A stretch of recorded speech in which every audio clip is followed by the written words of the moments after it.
percisnya itu di dalam ini ya? Ya, dalam ini. Iya. Jadi memang kita bisa lihat ini juga ditutup. Iya, Dan seperti ada memang ruangan di sini. Tuh lihat nih, Iya. ini tuh seperti ada kaleng lagi, Bu. Ini gunung yang menjadi saksi sejarah bagaimana dahsyatnya peperangan. Iya. Bagaimana Rasul terluka. Bagaimana Rasul pernah naik ke gunung Uhud ini. Dan kemudian gunung Uhud ini pernah bergetar ketika itu. Tapi Rasul mengatakan, diam wahai Uhud, karena di atasmu ini ada seorang nabi, yaitu Rasul. Masya Ada Allah. seorang yang siddiq.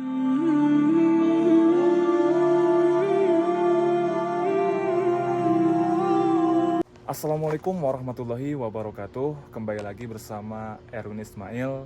Apa kabar semuanya? Semoga semuanya sehat dan selalu dilindungi dan diberi rezeki yang melimpah oleh Allah Subhanahu wa taala. Nah, alhamdulillah sahabat semuanya, di hari ini sekarang saya berada di tempat yang sangat bersejarah di Kota Madinah, yaitu di Jabal Uhud, tempat di mana ketika terjadi peperangan antara kaum muslimin dan kaum kafir Quraisy, dan ketika itu kaum muslimin tentaranya hanya 700 orang melawan kaum kafir Quraisy tentaranya 3000 orang. Nah, dan saya akan menunjukkan tempat di mana ketika Nabi SAW terluka parah dan sekujur tubuhnya dipenuhi dengan darah dan beliau bersembunyi di gua Uhud, dan saya akan menunjukkan guanya itu ya. Nah, dan alhamdulillah di video kali ini saya tidak sendirian, ditemani oleh Bung Hasibuan. Ya, Assalamualaikum warahmatullahi wabarakatuh. Gimana kabarnya ini? Sudah lama kita tidak bersua ini ya. Sebelumnya kita sudah pernah bikin konten juga ya. Iya, sebelumnya. Di Kota Madinah. Tapi ini alhamdulillah sama-sama ada waktu.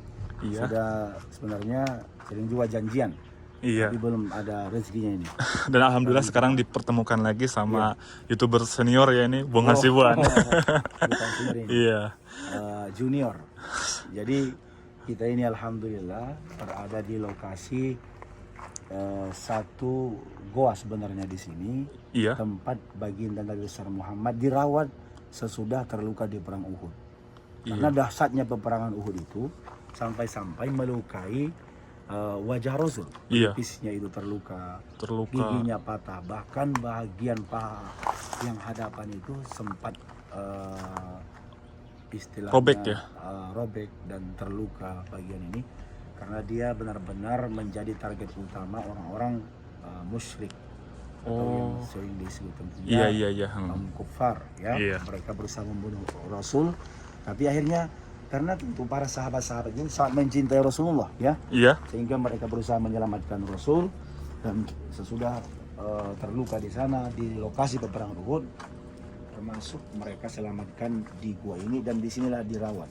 Ini menurut pakar-pakar sejarah. Jadi kalaupun nanti ada perbedaan di ahli-ahli sejarah, tentu mereka punya rujukan masing-masing. Iya. Kita pun bukan berarti pendapat kita ini Iya. harus dipahami para penonton. Jangan sampai nanti penonton mengatakan ini Anda sok tahu, tidak. Jadi kita hanya juga menyampaikan apa yang disampaikan oleh para Hadis ya. ahli-ahli sejarah, bagaimana mereka mengkaji ya. Jadi di sini lokasi gua yang pertama tempat Rasul dirawat, tapi sayangnya ini sekarang sudah ditutup nih. Iya. Dan bisa kita saksikan sampai ke atas sana masih ada nyambung seperti Iya. gua tuh. Dan di sana juga, Bung, seperti ada gua-gua kecil lagi ya. Ya benar. Di sana, terus di sana juga ada tuh. Juga ada, di sini juga ada. Iya. Jadi di sini tuh, Bung, gua tempat Nabi Dirawat. Kalau kita lihat sejarahnya, orang-orang yang merawat Rasul itu termasuk ada namanya Nusaibah. Iya. Nusaibah ini seorang wanita yang ikut dalam peperangan Uhud ketika itu. Dari dahulu sampai sekarang, bagaimana wanita itu sangat berperan aktif dalam perjuangan Islam. Iya. Bukan hanya laki-laki, sekalipun dalam peperangan bahkan mereka ikut. Nah, termasuk jasa seorang wanita yang bernama Nusaibah ini merawat Rasul di sini. Kemudian ada juga Sofia, ada kemudian putri yang sangat dicintai Rasul, Sayyidah Fatimah ya. Fatimah. Iya. Jadi mereka rawat Rasul di sini, bahkan diceritakan bagaimana supaya menghentikan aliran darah dari jasad Rasul. Fatimah itu berusaha membakar tikar yang kalau kita gambarkan kan seperti mungkin dedaunan kurma yang dijadikan tikar, alas tempat orang dulu duduk, memang seperti itu. Iya. Jadi dibakar. Kalau di Indonesia juga ada nanti tikar-tikar yang terbuat dari dedaunan. Itu kalau kita bakar, nanti ada debunya tuh. Iya. Nah, Dan debunya itu dijadikan obat itu ya? dijadikan untuk ini seperti perban gitu Oh, untuk iya, iya. menyetop darah. Hmm. Ya, di bagian mana yang luka itu yang dilakukan oleh Fatimah menurut ahli sejarah seperti itu. Diobati di sini, ya diusaha dihentikan darahnya. Iya. Dan Kemudian- dan guanya itu, Bung, persisnya itu di dalam ini ya? Ya, dalam ini. Iya. Jadi memang kita bisa lihat ini juga ditutup Iya. dan seperti ada memang ruangan di sini itu. Tuh lihat nih. Iya. Ini tuh seperti ada kaleng lagi, Bung. Kalau kita ketok seperti itu, kan terdengar suaranya tidak langsung mentok ya, Iya. tapi seperti ada berdengung gitu, karena di dalamnya ini ruangan gua.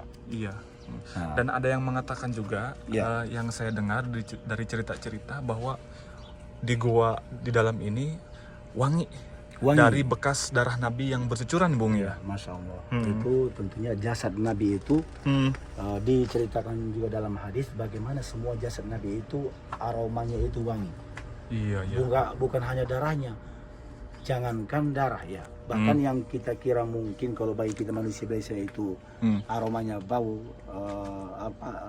baunya itu lain seperti keringat. Iya. Kalau kita manusia biasa itu kan keringat kita bau ya, tapi kalau Rasul keringatnya itu wangi seperti Masya parfum, Allah. kasturi, Iya. apalagi darahnya Sallallahu Alaihi Wasallam. Jadi sesudah dirawat di sini karena mereka khawatir nanti kalau berlama-lama di sini maka diselamatkan lagi ke atas gua di sana itu. Nah, di sana juga tuh sahabat semua ada gua ya tuh. Ada gua juga. Ini guanya tuh. tapi ditutup. Dan ya, guanya sama masih dicor juga ya, Bung masih ya. dicor juga. Iya. Sama. Dan insya Allah nanti saya akan tunjukkan seperti apa guanya di sana ya. Di sana juga guanya itu pas pertama kali Rasul itu diselamatkan dan bersembunyi itu di sini yang pertama itu ya. Iya, yang pertama di sini. Di sini langsung dibawa ke goa yang di sana. Nah, kelihatan kan? Nah, di sini. Jadi posisinya lebih di atas lagi. Lebih di atas lagi. Nah, biar lebih aman ya Biar mungkin. lebih aman. Nah, dan sekarang kita lanjut lagi ke sini, Bung. Nah, sahabat semuanya, tadi sebelumnya saya nunjukin goa tempat pertama kalinya Rasulullah SAW dirawat dan goanya di sana ya, yang pertama itu. Nah, dan sekarang saya akan nunjukin goa yang keduanya itu. Dan goanya itu ada di depan saya ini. Nah, jadi ketika Rasulullah SAW terluka dan dikejar-kejar oleh kaum kafir Quraisy, pertama kali Rasulullah SAW bersembunyi di gua yang tadi saya sudah lihatkan ya, dan guanya masih sama dicor. Nah, dan sekarang guanya karena untuk lebih aman, Bung ya. Iya, benar. Jadi untuk lebih aman maka Iya. Rasul diselamatkan di sana.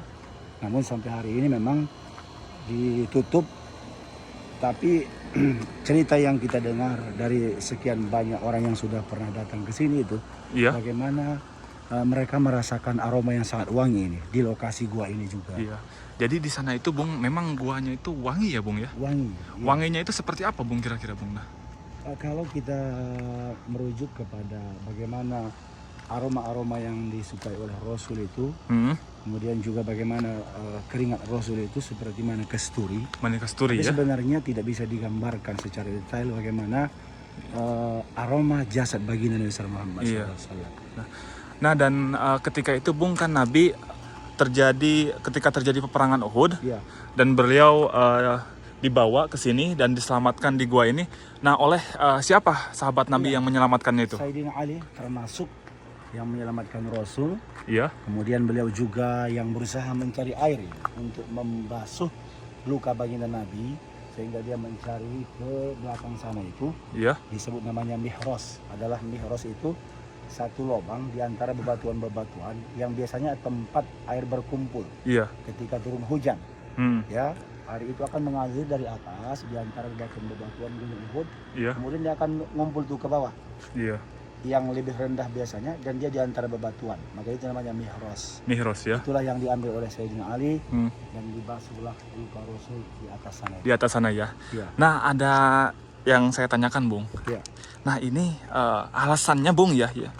Kenapa nih gua tempat Nabi ini bisa dicor seperti ini nih, Bung? Ya, mungkin satu hal saya perhatikan, Ya. kerajaan Saudi Arabia ini mungkin di saat para pengunjung terkadang berlebihan. Berlebihan ya. Para peziarah itu kita himbau juga, kalaupun kita memang tahu tempat itu sejarah, bahwa tempat itu mulia, tempat itu mempunyai histori yang sangat dahsyat, yang sangat hebat dengan kehidupan Rasul, ya kita pahami itu merupakan tempat yang utama. Bukan berarti kita jadikan sebagai tempat-tempat seperti mungkin melakukan kemusyrikan yang berlebihan, yang seperti memuja berlebihan, ya nggak? Karena Rasul pun tentunya tidak ingin seperti itu. Kalau kita tahu, oh ini sejarah Nabi, ini tentunya bagaimana juga tentunya kehidupan Rasul SAW, itu semua tentu akan membuat kita juga mengingat kepada peristiwa-peristiwa yang lalu. Jadi kalau misalnya kita tahu bahwa ini tempat bersejarah, di sana ada masjid, di sana ada pohon mungkin, di sana ada bebatuan yang pernah dilalui oleh Rasulullah SAW, itu kita hormati, tapi bukan berarti kita puja-puja ya. Nah jadi coba kita lihat sahabat semuanya. Nah goanya itu ini ya. Nah ini tuh menurut cerita-cerita gua yang sudah dicor ini, guanya itu wangi dari darah Nabi yang bercucuran. Nah, karena banyak para pejaroh atau jemaah-jemaah yang berjaroh ke sana dan mencari keberkahan dan mencium-cium gua ini, dan sekarang guanya dicor ya sahabat semuanya tuh. Dan bahkan di sana itu banyak berak kambing. Berak kambing itu alasannya itu supaya orang-orang tidak percaya ya bahwa di sana itu ada wangi. Nah, dan ketika Nabi Shallallahu Alaihi Wasallam dirawat dan kondisinya sudah aman ya, kemudian Nabi Shallallahu Alaihi Wasallam melaksanakan sholat di Masjid Al-Fasih yang ada di depan saya ini, dan insya Allah saya akan nunjukkan ya masjidnya itu. Nah, dan tadi saya sudah nunjukkan tempat di mana Nabi Shallallahu Alaihi Wasallam dirawat oleh Sayyidina Ali dan Sayyidah Fatimah.